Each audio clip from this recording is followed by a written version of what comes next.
समस्त आम जाइलु से समय कहते आज बिजुली माँ आसी निज धाम निज कुंड सी आदि आमको देखी था से निज ये उपस्थित अच्छा आज सूक्ष्म देहरे ये अवस्थित उपस्थित अच्छा किंतु आज स्थूल देहरे नाम देखी पारुनु आगुरी से कहते प्रेम भाई केबे आमर भाग्य हम आम वृंदावन जीवु जाहो स्मरण नहीं जो कथा भाभी भाभी के जो परिवार सहित आम जो गुरु भाई माने समस्ते वृंदावन जाइलु कथा से स्मरण हुए मु नारायण को कहते माने आम से झील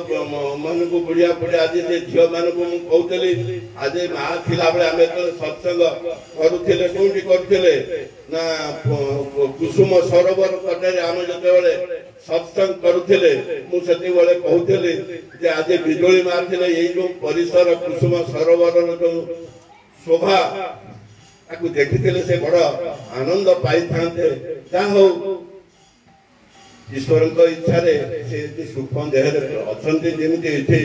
सूक्ष्म देहरे किए अच्छा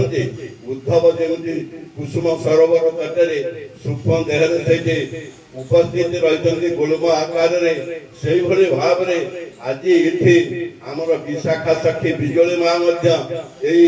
कुंज मध्य सूक्ष्म देहरे इति विद्यमान अच्छे राधा गोविंद सेवारे व्यस्त अच्छा ये आज जो उत्सवटी आरे आज ये जो कौन स्मरणिका उन्मोचित हम आमर मुख्य अतिथि शांतनु भाई उन्मोचन करेंगे बाबा अच्युतानंद दास आमको किसी आशीर्वचन हे 5-10 मिनट आशीर्वचन शुणे मुझे कही मोर परिचय मत दायित्व दि जाता मुझे ये विश्राम करुँच जय जय श्री राधे श्याम।